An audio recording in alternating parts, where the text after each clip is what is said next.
Hello everyone, welcome to my channel B&B CBS Gossip 24. The bold and the beautiful spoilers week of October 27th. Steffy's angry warning for Bill. Bill was courting a secret investment in Forrester's next fashion line. On paper it was business. In reality, it felt like invasion. Steffy didn't trust him. Not after the years of manipulation, the half-truths, and the way his power always came at an emotional cost. She stood by the window of her office, arms folded, watching the city glint below. If he thinks he can buy his way back into this family's world, she whispered, he's wrong. Bill Spencer studied the contracts spread across his desk. His reflection in the window looked older, harder, but no less certain. This is opportunity, he told himself. Not war. Katie Logan entered, wary. You sent a proposal to Ridge and Steffy, she asked. Bill nodded. A silent investment. Forrester could use a Spencer shield right now. Or, Katie said carefully, you could use Forrester to polish your image. Bill's eyes narrowed. You think I need polish? I think you're lonely, she replied softly, and power's the only language you still speak. For a moment the air between them softened, until Bill's phone buzzed. Incoming call, Steffy Forrester. He smirked. Guess the Queen wants an audience. Ridge leaned over the table, scanning the same proposal Steffy now glared at. Bill's money could help production, Ridge admitted. But it comes with strings thicker than rope. Steffy slammed the folder shut. He doesn't get to own even a stitch of this company. Ridge sighed. He says it's hands off. Hands off, she repeated. Bill Spencer doesn't even breathe hands off. At that moment, her phone buzzed again. She looked down at his text. Bill, meet me. Noon. Spencer Tower. No cameras, just truth. She deleted it, looked up, and said, I'll handle him. Bill waited by the glass railing, the wind tugging at his suit jacket. Steffy arrived in black, sleek and controlled. Always dramatic, he said with a smile. Did you miss me? I missed peace, she replied. He chuckled. You never liked peace. You liked winning. Then maybe that's what this is, she shot back. Winning means keeping you out of my family's business. Bill's expression hardened. Forrester's drowning in costs. I'm offering a lifeline. You don't throw lifelines, Bill. You cast nets. For a beat they only stared at each other, the skyline between them like a battlefield. You think I'm the enemy, he said quietly. I know you are, she answered. Because every time you say it's business, someone bleeds. Finn listened while Steffy paced the living room. He wants in on the new line. Says it's investment. It's control. Finn rubbed his neck. Maybe he really does want to help. She stopped, eyes blazing. That's what scares me. When Bill Spencer decides he's helping, people end up owing him their souls. Finn smiled faintly. Sounds like a warning. It is, she said. And he's about to hear it loud and clear. The next morning Bill arrived unannounced, trailed by assistants and a storm of tension. Photographers turned, whispers rose. Steffy stepped forward before Ridge could speak. This isn't your press event, Bill, she said sharply. I'm here as a partner, he countered. Not yet you're not. Reporters leaned in as Steffy faced him head-on. Let me make something very clear, she said. You can invest anywhere you want, Sky, Spencer, the moon. But you don't buy this family. You don't buy our loyalty. And if you ever try to use Forrester to rewrite your reputation, I'll destroy the deal myself. Bill's smile faltered. Is that a threat? It's a promise, she said, voice steady. Ridge stepped beside her, silent support. The cameras caught every second. Steffy Forrester warning the most powerful man in Los Angeles that her family was not for sale. Back at Spencer Publications, we'll watch the footage stream across social media. She buried him, he murmured. Katie looked over his shoulder. He'll respect her for it. At that moment Bill entered, jaw tight but eyes bright with something like admiration. She's fearless, he said quietly. Just like her mother. Katie smiled. And you still like that more than you should. Bill poured a drink, gazing out the window. Maybe. But she reminded me of something today. What's that? He turned, faint grin returning. That even power needs boundaries. That night Steffi stood alone on the terrace outside her office. The city lights glittered like sequins against the dark. Rich joined her, handing her a glass of wine. "You handled him," he said. "I had to," she replied. "If we let people like Bill define us, we stop being foresters." Rich clinked his glass to hers. "To the warning heard round LA." She smiled faintly. "Let's hope he listened." Across town, Bill stood on his own balcony, the same skyline stretching between them. He raised his glass toward the invisible line that connected Spencer Tower to Forrester Creations and whispered, "Message received, Steffi." Bill Spencer rethinks his alliances, while Steffi faces a new threat inside her own boardroom. RJ and Luna's growing bond catches the media's eye, and Rich wonders whether peace with the Spencers can ever last. Steffi Forrester Finnegan looked down at the shimmer of sun over Beverly Hills and thought, beautiful lies always start with good lighting. The piece was already cracking. Rumor said Bill Spencer wanted to invest in Forrester Creations' upcoming global expansion, an idea that sounded generous until you remembered that Bill never gave anything without wanting the world in return. Inside, emails pinged, assistants whispered, and by 9 a.m. the story was everywhere. Spencer Publications' eyes stake in Forrester International line. Steffi turned from the window. "Not happening," she said aloud to no one. "Not again." At Spencer Publications, Bill stood before a wall of screens showing market tickers and fashion blogs. Every headline about Forrester made him grin. To him, business was chess. He always thought 3 moves ahead. "Katie," he said when she entered, "tell me I'm wrong to think the Forresters could use a little Spencer backbone." Katie studied him, the expensive confidence, the hint of loneliness behind it. "You're not wrong," she admitted. "You're just dangerous when you're bored." "Danger keeps this city awake," Bill replied. "Besides, Steffi's running too clean. She needs a little chaos to remind her who the real players are." Katie crossed her arms. "You mean you?" He smirked. "Who else?" Across town, Forrester Creations pulsed with quiet panic. Ridge and Carter stood over the conference table while Steffi flipped through a printout of Bill's proposal. "It's dressed like philanthropy," she said, "but it's pure control. He wants a seat at the table, then he'll try to own the table." Ridge rubbed his temples. "He's offering millions, Steffi. And after the Luna relaunch, our production lines could use it." She met his eyes. "No number is worth inviting a wolf inside." RJ entered carrying sketches. "If Bill comes near this place, Luna's walking." She still remembers what his paper did to her. Steffi's gaze softened at her brother. "So do I." Her phone buzzed, a text from Bill. "Lunch. Spencer Tower. 1 o'clock. Bring your claws." She smiled coldly. "Oh, I'll bring them." The elevator doors opened on the top floor of Spencer Tower, releasing a gust of cool air and tension. Bill waited at the window, the city stretching beneath him like his private empire. "Still dramatic," Steffi said as she entered. "You always liked height. Makes people look smaller." "Only the ones already afraid to fall," he said. She walked past him, dropped his proposal folder on his desk. "You're wasting paper." Bill leaned closer, voice low. "You're smart enough to know Forrester's cash flow is strained. Let me help you before someone less friendly does." "I'd rather drown than owe you a rope."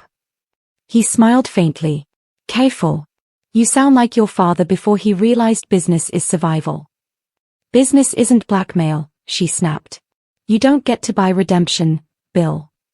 Their eyes locked, a duel with no weapons but pride. "Maybe," he said quietly, "I just miss being trusted." Steffi hesitated, one heartbeat, then caught herself. "Then stop acting like the reason no one can." She turned and left, the elevator doors closing on his reflection. At Forrester, Steffi's fury became energy. She gathered Ridge, Carter, and RJ. "Effective immediately," she declared, "we cut every pending deal that runs through Spencer subsidiaries. If he wants war, he'll get one." Ridge frowned. "Are you sure you want to poke the bear?" "I'm not poking him," she said. "I'm showing him the claws he keeps forgetting we have." Meanwhile, across town, Bill watched the footage of her leaving his tower. A photographer had caught the confrontation. Gossip blogs already called it Forrester versus Spencer, round 1. Will entered quietly. "You're trending again." You wanted heat, there it is. Bill exhaled. She's good TV, isn't she? Will grinned. She's better than you expected. For once, Bill didn't argue. That evening, at Illinois Giardino, business titans and models mingled at a charity event. The air buzzed with uneasy glamour. Steffi arrived with Finn, poised, flawless. Moments later, Bill entered flanked by PR executives. Cameras clicked instantly. Play nice, Finn murmured. I'm out of nice, she whispered back. Bill approached, glass of bourbon in hand. Steffi, he said smoothly, beautiful night to make peace. Or draw lines, she replied. Reporters edged closer. Why fight when we could dominate together, he said. She smiled for the cameras. Because domination's your language, Bill. Mine's independence. The flashbulbs burst like fireworks. After the crowd thinned, Steffi found herself alone on the balcony, the city glittering below. Bill followed quietly. You made your point, he said. Publicly humiliating me might feel good now, but power shifts faster than loyalty. She turned. That sounds like a warning. It's advice. Then here's mine, she said. Stay away from Forrester, or next time, I won't just outtalk you. I'll outbuild you. Bill stared at her for a long moment, then nodded once. You really are your mother's daughter. And you're still the man who underestimates women, she said. He almost laughed. Touché. Act 7, Fallout. At home later, Steffi told Ridge everything. He'll back off, Ridge said confidently. Maybe, she said, or he'll wait until we blink. Across town, Bill poured another drink and stared at the skyline. Katie entered, expression soft but knowing. You lost today, she said. He shook his head. No. I was reminded there's still someone in this city who doesn't fear me. That's worth more than winning. Act 8, Epilogue. Morning light washed the tension away for a moment. At Forrester, RJ and Luna worked side by side, laughter replacing yesterday's panic. Your sister's fearless, Luna said. RJ smiled. Yeah. But she's not the only one. The camera of imagination would pull back then, Steffi on her terrace, Bill on his, the skyline between them like a chessboard neither would ever stop playing on. Bill Spencer leaned over his desk, a billionaire general preparing for war. The skyline gleamed behind him, but his eyes were on the contracts spread across polished wood. It was elegant, almost poetic, Spencer Publications investing in Forrester's global expansion. It would look benevolent, progressive, exactly the kind of move that erased old sins. And he had plenty. Katie, he said when she entered, tell me this isn't the smartest play in town. Katie Logan folded her arms. It's smart, but that's not why you're doing it. He arched an eyebrow. Enlighten me. You miss being needed. That's what this is about. Forrester doesn't need you, Bill. Steffi certainly doesn't. Bill's grin was lazy, dangerous. Everyone needs me eventually. She met his gaze, unflinching. Then I hope she proves you wrong. The Forrester boardroom was a hive of tension. Ridge, Carter, and RJ stood over the long glass table while Steffi flipped through a printout of Bill's proposal. It's dressed up as an investment, she said, voice tight, but it's control. He wants power without accountability. Ridge sighed, rubbing his temples. He's offering real money, Steffi. Enough to boost production and give us breathing room. Breathing room isn't worth it if the air's poisoned, she said. I've seen what Bill's partnerships turn into. RJ leaned against the wall, quiet but firm. Luna still hasn't forgiven Spencer Publications for that false story they printed. If Bill comes near this company again, she'll walk. That hit Steffi's heart harder than she wanted to admit. She remembered the younger woman's tearful apology after the scandal, how Luna had rebuilt herself piece by piece. Then she won't have to, Steffi said. Bill doesn't get to own us. Her phone buzzed. The text glowed across the screen. Bill, lunch. Spencer Tower. 1 o'clock. No cameras, just truth. She stared at it, anger simmering, then deleted it. He wants a meeting, she told Ridge. Fine. He's getting one. The top floor of Spencer Tower shimmered like steel and arrogance. Steffi's heels echoed as she crossed the polished floor. Bill waited by the window, every inch the king he believed himself to be. You always liked your castles tall, she said, setting her back down. Easier to look down on people. Only the ones who forget they used to look up, he said smoothly. Let's skip the charm. What do you want? He gestured to the papers on his desk. A partnership. Your global line's ambitious. I'm offering the capital to make it unstoppable. Steffi folded her arms. In exchange for what? 5% equity and a seat at the table. She laughed. 5% of Forrester is like 5% of the sun. You can't own light, Bill. Don't flatter yourself. This is business. No, she snapped. This is manipulation. You don't give money, you buy leverage. He took a slow step closer, lowering his voice. You sound like your mother when she's scared. The air between them went electric. I'm not scared, she said. I'm warning you. Stay out of my family's company. He smiled faintly. You'll regret turning me down. Not half as much as you'll regret pushing me.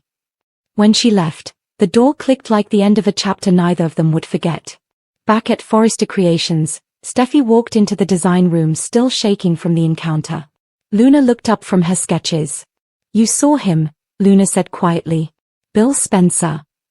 Steffi nodded. And I told him to back off.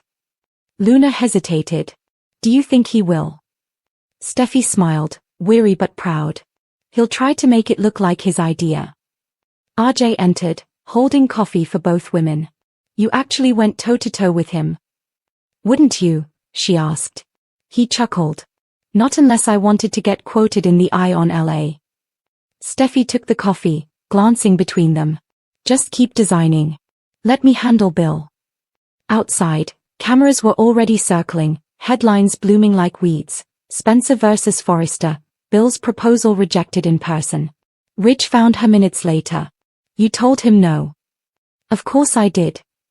Ridge smiled faintly. You're your mother's daughter. I'll take that as a compliment. Act 5, Fault Lines. At Spencer Publications, the tension was equally thick. Bill stared at his phone, replaying every word of their meeting. Will entered, leaning against the doorframe. She shredded you, his son said with a grin. Bill didn't look up. She stood her ground. I respect that. Respect? You respect anyone who calls you out. Bill smirked. It's rare. Katie appeared, tone softer than before. She was right, you know. You don't fix mistakes by trying to own what hurt you. Bill sighed.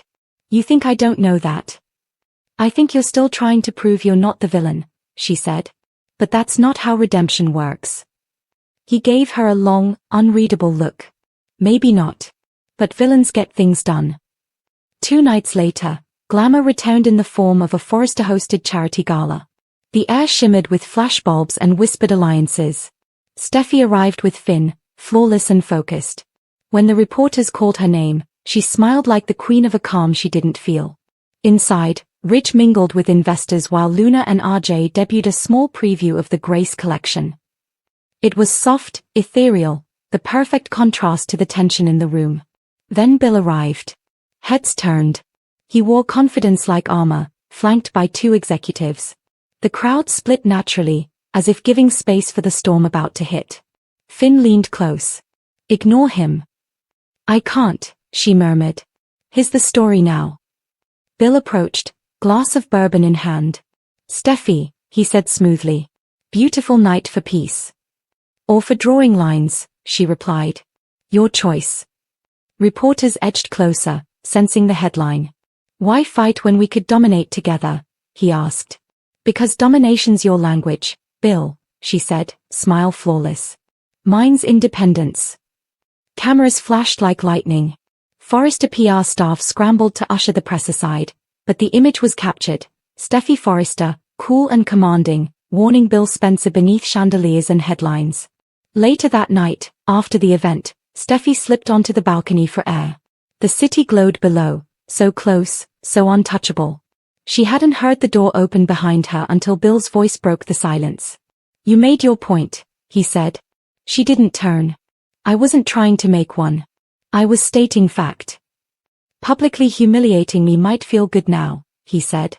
But business is long. So is memory. She turned then, meeting his eyes. Was that a threat?